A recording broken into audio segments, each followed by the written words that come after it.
Alrighty, good morning. Follow up to that short little video I did the other day. It's been a good 2 weeks. I've been sick as a dog, which is why I didn't post a video journal last week and why it was so late coming this week. Even now, I'm still getting over it. Got some weird stuff going on. So thank you for your patience. Just bear with me on that. It's been a really good week. Last semester's here, baby. We are almost done with college, at least for my bachelor's. So we'll see if I end up going back. I don't know if I'll need to, but I may. But as for right now, we are done. I can't believe it's finally here. I've spent years thinking about this moment, and now it's here, and I'm honestly a little bit underwhelmed. It isn't nearly as exciting as I thought it was going to be. But that may just be the exhaustion kicking in, where it's been so long doing the same routine over and over again. I'm just exhausted and tired from school, which I know a lot of people get into that mode as well, where you're just going through the motions forever and then finally it stops and you're like, finally breathe. So guess as a side little comment for people who are still in college, it does come to an end. It does get better, as weird as that sounds. This last semester is going to be a cakewalk compared to what I've done over the past year. So, what's next, I guess, is the next question, and that's where I'm not so sure. Applying for jobs and work anywhere I can get it. Nothing's really stuck yet. I'll keep you posted if something does happen. Obviously, with that one internship, I turned it down, and I've had a couple other companies turn me down for work, so just kind of going through the motions and seeing what shows up. One I'm really excited about is I got I did a practical interview for a company that does corporate intelligence and brand protection. Really excited about that one. And another business analyst job as well that I went and interviewed for. So hopefully something comes out of those. If not, there's other ones I'll be applying to more over the next 3 months. Guess for anyone who's number nerds like me, things are finally happening. I don't know if I've talked about it here, but over the past 2 or 3 years, I've been doing economic and geopolitical analysis for both the United States and other places. Specifically, China has been my biggest one. And China's economy is starting to show the cracks that analysts have predicted were coming for years. Same thing with the US. We're starting to see some, as we get close to election season here in the United States, we're starting to see a little bit of some cracks to show that the economy is starting to break a little bit. I don't want to bore you all with the details. If you want something like that, comment below and let me know. I'd be happy to do a breakdown, probably on another channel, of this analysis work, because it's actually really fascinating, but that's not what this is for. Other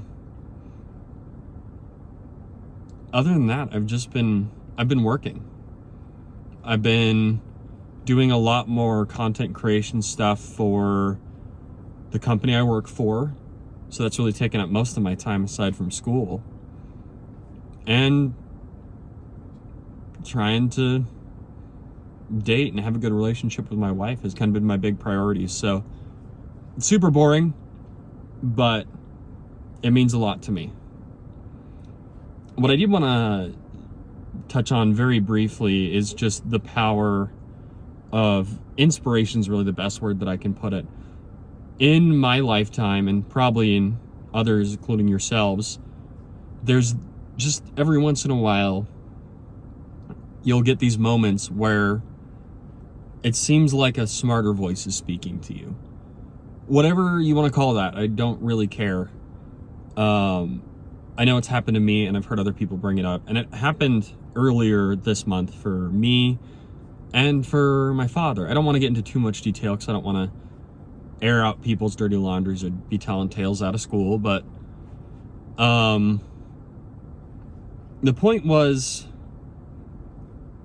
for years now, I have been hoping and praying and trying to build a better, more positive and more openly communicative relationship with my father.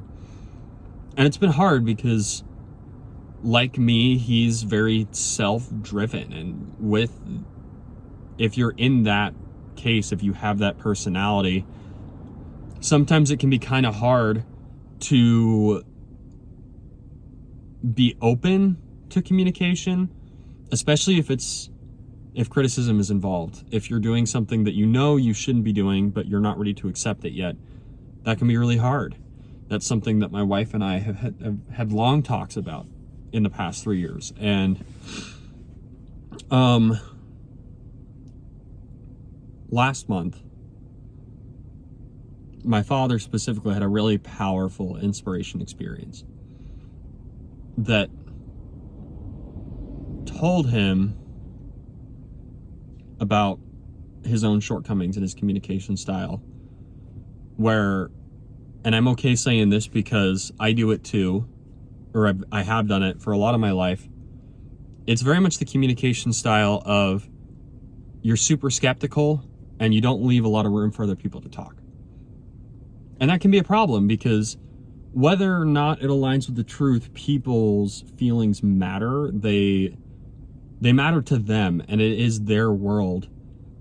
Just because their perception might be off doesn't mean it's something they're not feeling, or that doesn't mean you can discount it. That's a great way, if you end up being in that situation where you are not giving people the room to talk, you're not validating what they're experiencing and feeling, that drives a lot of people away. And that was really the crux or the center of that experience that he had. I had a similar experience years ago when my wife and I were first married. And it's kind of painful when you learn about that, when you realize, oh, so I don't have any friends and it's my fault, kind of a situation. Because you don't give people the room to share how they feel and their truth. As much as I hate that word, I feel like as I've gotten older, it means more to me. And we had a really good conversation about that topic. And not only was I able to kind of share what I had experienced and what my wife had experienced, it also gave me the chance to express my gratitude for some things that he had done to help build our relationship and help build specifically a relationship between him and my wife, which had been lacking for a long time. It was very touching. It was a very powerful experience. And I don't want to go into too much detail, but I do want to talk about that topic just a little bit in the last couple minutes here. And consider this, I don't know, the best way to phrase it would be, this is fixing your communication 101. As goofy as that sounds. Specifically, I'm going to focus on if you are what I'm going to call an aggressive communicator. That's not even the right word. If you have an aggressive word volume, in other words, if you speak a lot, if you talk a lot and you dominate conversations, this little segment is for you. So, first off, you have to recognize the problem. And that can be hard, especially if you've been right. One of the jokes I always say is, hell knoweth no fury like someone who is smart and right. Because oftentimes, let's say it this way, if you dominate conversations and you're wrong, then people call you out on it because you're wrong. It's just not accurate with the facts. But if you dominate the conversation and you're right, there's not much people can say because you're right. And so that can be difficult. Also, to kind of add to that, you have to recognize the problem. If you dominate the conversation and you're successful in life. You have a very abundant life would be the best way to put it. You've got good relationships. You've got a good job. You own a home. You have the things that mark success in our society. That can also be hard for people to swallow, because not only are you dominating the conversation and cutting them off, but also you're successful. So the way that you choose to live is right, in a weird self-observation kind of way. And that was the situation so I guess that's the first part. If you're in that kind of situation, it can be hard to recognize the problem. And that's where having people around you that love you a lot can help you with that. So like for myself, right, I never really felt like my communication style was wrong necessarily, but I didn't recognize my shortcomings because I think a lot, and I think very deeply and very methodically about my beliefs and observations, and I feel like I'm right in a lot of cases. Even when I'm wrong, I can kind of get that way. And because I was surrounded for such a long time with people who didn't stand up to me, I had no idea until I met my wife. My wife is willing to challenge me, and she loves me a lot, so I don't feel like it's a competition, because she loves me and she wants me to be successful. She's willing to call me out when what I'm saying is wrong, or she doesn't agree, which has helped me to recognize this problem, which helped me to in the past. So that's step one, is recognize the problem and go to specifically people in your life who love you and care about you, who are willing to help show you your faults and where you're off. Step two is to practice it. That can be a lot harder. So if you're used to dominating conversations, then it can take some time to actually start to practice that, because that's what you're used to, right? But that doesn't mean you shouldn't. A great way to start is just giving space for questions, right? So say something, pause, and wait to see if someone responds. Also, another one that my wife taught me is ask follow-up questions. Things like, well, what did you just hear me say? Can help a lot, because sometimes people don't hear you correctly, and sometimes in catastrophic ways, and so they won't answer because their feelings are hurt even though you didn't mean that. And the final way to practice is to write, and specifically write in a forum where people are willing to disagree with you, so that you can practice not getting upset when someone does. That helped me a lot.